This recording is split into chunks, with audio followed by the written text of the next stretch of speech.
Hey, this is Sonic, and you're watching Telekinestic Man. So E3 2017 is right around the corner. I'm talking like within a day or two by the time you watch this video. I figured that before the main conferences start, I should go over every little thing that I would like to see announced, mentioned, or detailed in this year's expo. This is going to be quite light on editing, as it'll just be basically a big wish list for everything that I want to see, and some crazy guesses at the end. So here we go! Alright, let's get all the big Sonic stuff out of the way first. As Mania will definitely be at E3, I'm hoping they have a little bit of info to show off. Nothing super major, but just flesh out some more details, perhaps the number of zones, the special stages, or just something like that. As for Forces, I really hope they have a heap of stuff to show for that as well. Not because I'm crazy hyped for the game, but because in its current state I think the game looks absolutely terrible and not worth buying at full price. Okay, I'm exaggerating a bit here, but even for a Sonic collector like myself, it's going to be really hard justifying the cost of adding Forces to the collection, as it just looks so bland right now. It's just trying to be Generations again, because Generations was A, highly profitable, and B, actually a really good game. Except Forces is ignoring everything that made Generations great, and what it could have improved upon. For one thing, Generations had some pretty great multiple pathways and open-ended level design, at least for what you could accomplish with the boost formula, and the extremely overpowered spin dash-based classic Sonic with no momentum formula. It was also a cool throwback anniversary game that had a reason to bring back classic Sonic. Forces is just doing it because Generations did it and classic Sonic makes money. That's it. It's way too soon. It's just reusing the same gimmick, and this whole custom fan character nonsense is a cool gameplay idea but completely contrasts against any kind of consistency in tone, gameplay, or art direction that the series was aiming for.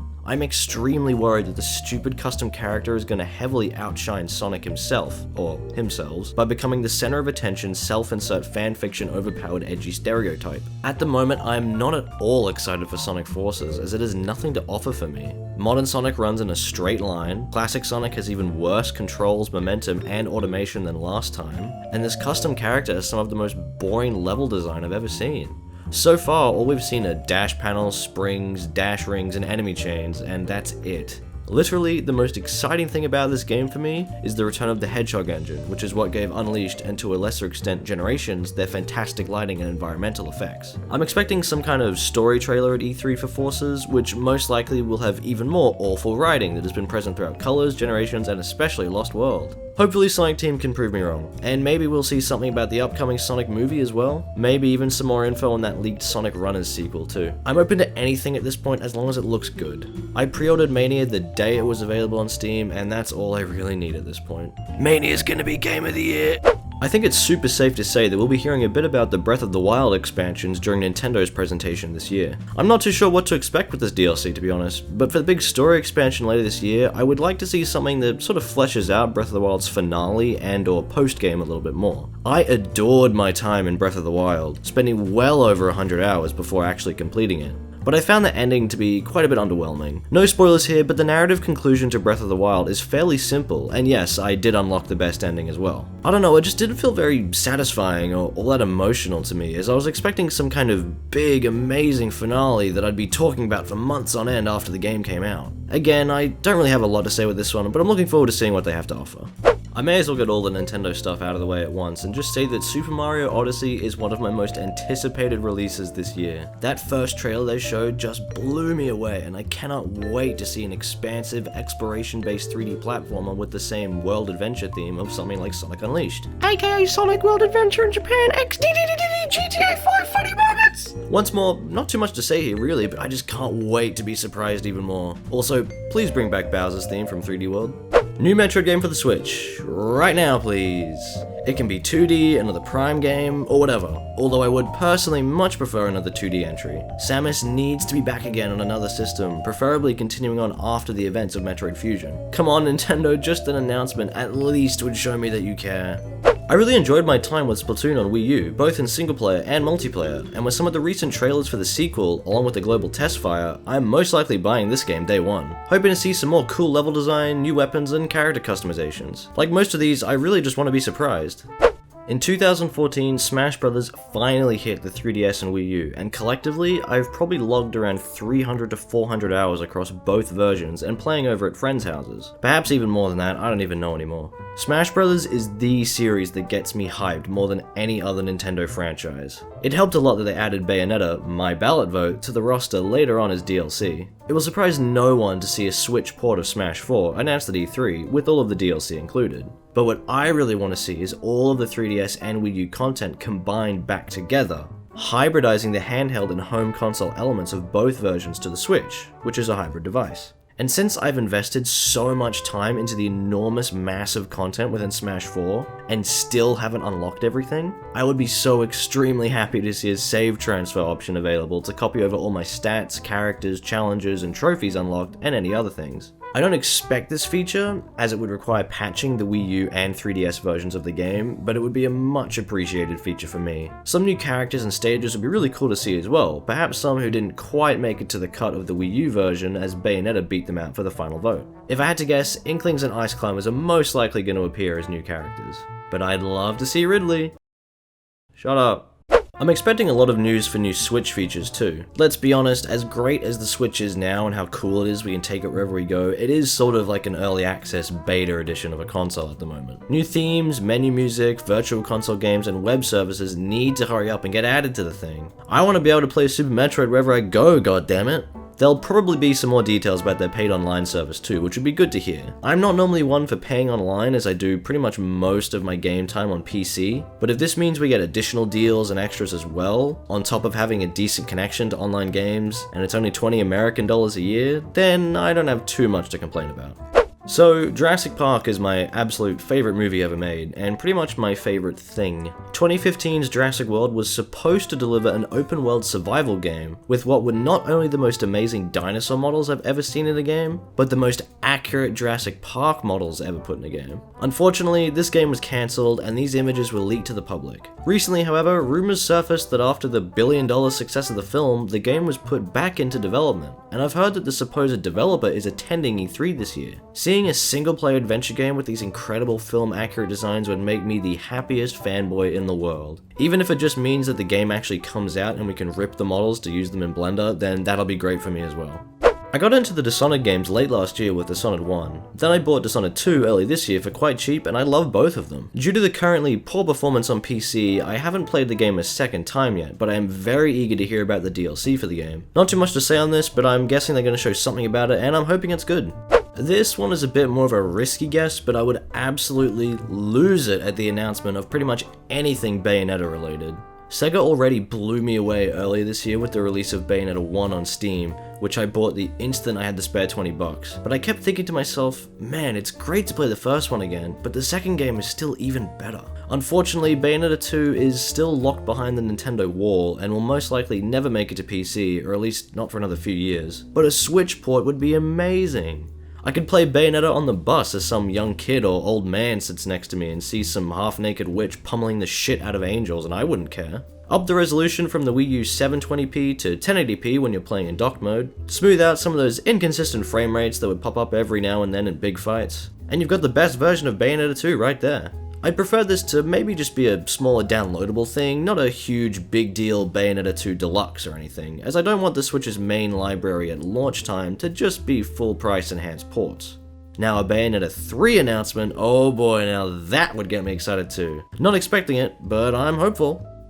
Spider-Man 2 on the PlayStation 2, GameCube, and Xbox is one of my all-time favorite, most treasured games from growing up, and it's still fun to swing around New York in that game to this day. Now, I don't own a PS4 and still don't have much drive to change that fact anytime soon, but Insomniac's new Spider-Man game from last year's E3 looks like it could be one of the next big moves for superhero games. Hopefully it's something other than Spider-Man not Arkham City and actually has its own mechanics to keep it unique to Spider-Man. I'm hoping for some momentum-based web swinging, fast-paced combat, and just another fun Spider-Man game. This is basically the main reason why I'm really excited for Sony's conference. I'm not normally interested in anything that EA has to say, but they've actually impressed me quite a bit recently. Titanfall 2 was an outstanding single-player experience with a super fun multiplayer that I still go back to every now and then, despite the low install base thanks to Battlefield 1. I played the beta for 2015 Star Wars Battlefront and thought it was a cool modern take on the Battlefront formula, but it needed some work. It certainly looked and sounded amazing, but gameplay-wise, it basically just needed a little bit more time to be fleshed out and added some more content. I didn't buy the full game due to that crazy lack of content, but if the upcoming Battlefront 2, not that Battlefront 2, can take the Titanfall 2 route but with some actual marketing and a good release date that doesn't conflict with other games from the same publisher, this game could be great. Now, these are from some developers that aren't necessarily attending E3, but may still have announcements to make either at the same time or in other conferences. I really like the Shantae games a lot. I love the art style, fast-paced Metroidvania platforming, and the amazing high-energy music from Jake Kaufman. Shantae was also one of my other votes for the Smash Brothers ballot, but I'm still really happy that Bayonetta won, so it doesn't bother me too much. That being said, I haven't gone back to play Half Genie Hero since it launched last year, whereas I've replayed Pirate's Curse more times than I can count. The structure of Half Genie Hero was the biggest issue for me, as the level-to-level style of progression just didn't mesh well with the backtracking and item hunting of a Metroidvania. Plus, Shantae's pirate abilities from the previous game were removed in favor of her animal transformations from the normal games. But the pirate stuff was so fun to use! Thankfully, WayForward is adding in a risky boots mode, in which the pirate's curse abilities return once more. This really excites me and will definitely warrant another playthrough of Half Genie Hero once this update hits. Freedom Planet was a welcome surprise back in 2014, with a spin on the classic Sonic 2D platforming action. I really enjoyed the game and was very excited at the announcement of a sequel, although I did have a few concerns at first. The art direction from the first trailer looked really, deviant art, but once the first public demo dropped, pretty much all of those concerns went away as I realized the game's mechanics were already even better than the first one. Firstly, all characters had what was essentially the insta-shield from Sonic 3 and Knuckles, something that even Mania doesn't have at the moment, which adds an additional layer of depth to the boss fights and enemy encounters. The game also looks and sounds a lot nicer than the first one, with even more playable characters too. Consider me sold at this point. I'm expecting Freedom Planet to either drop a release date during the events of E3 on their YouTube channel, or maybe they'll appear in Nintendo's indie reel of their direct. Either way, I really want to hear some more about it. Dinosaurs may be my favorite thing in the world, but right after that comes the mysteries of outer space and the almost limitless sea of planets, stars, and other stellar objects that exist out in the unknown. Elite Dangerous is the most immersive simulator I have ever played, and it's definitely become something that I'll still be playing years and years from now. While Frontier Developments normally do their big announcements at Gamescom, I hope we hear a little bit of information at E3 about Elite, most likely during PlayStation's conference, as Elite is soon arriving to the PS4. Personally, the next big expansions that I want to see are the ability to walk around spaceships, stations, and planets, and the ability to land on atmospheric worlds with life on them. Now, I understand both of these are immensely complex things to implement, and while they are already in the works, they are probably still quite a while away from making it into the main game. These are just the things that I want to see the most, but I would also like to see some further improvements to the recently added Commander Creator and multi-crew features too. I'll take anything, Frontier. I've still got heaps to do with the current content in the game, so it's not like I'm too bored yet. And now I'm just going to throw out some final crazy predictions for things that I either expect or want to see at E3 this year. I have a feeling that the Warner Brothers game division has probably thrown together some kind of Batman Arkham spin-off or sequel in the vein of something like Arkham Origins. I'm not saying I want to see this, but I'm expecting it at this point. I can also guarantee it's going to have pre-order bonuses and a season pass at launch. I'd love to see another Rayman Legends style game too. Probably won't happen since Legends is coming to the Switch now, but it would be really neat. One thing I've wanted for ages is a rhythm game spin-off of Rayman Legends where the entire game is just the music levels, as those were the best parts of the game. Who knows? This is a personal pick for me that I've wanted to see since 2012. Another entry in the Transformers Cybertron series by High Moon Studios. Fall of Cybertron is one of my absolute favorite games ever made and is easily my favorite interpretation of the Transformers characters. I'm pretty sure most of High Moon Studios are working on Destiny now, which is a shame, but I would love to see another game that reminds me what the Transformers can actually be, and not that Michael Bay garbage. This is just a guess, it's probably not going to come out this year even if it is confirmed, but Doom 2? by which I mean a sequel to the new Doom from 2016, which is one of the best games I played last year. I could not stop bobbing my head and tapping my foot while ripping and tearing through Doom. It was just a non-stop thrill ride all the way. If Bethesda do start working on a Doom 2, I would personally love to see some mechanical improvements over last year's entry. Mainly the introduction of some more boss fights, and perhaps some more stage variety. Again, it's probably a bit too soon for another Doom to be coming out already, but there might even just be a light announcement with a cinematic trailer or something like that. And that's about all I've got, and it looks like this video turned out a bit bigger than I thought it was going to be. I hope you all enjoyed and managed to get a look at what I want to see at E3 2017 before the actual conferences begin. Yeah, I probably should have made this video a little bit earlier, but oh well. Let me know what you're most excited for this year in the comments, and if you think any of my weird predictions might come true. I'll most likely be back here in a week's time to talk about everything that was actually announced at E3, so we can see what I was right or wrong about. I hope all of your E3 wishes come true and that you enjoy watching all of the conferences, even Ubisoft's, which we all know is going to be terrible.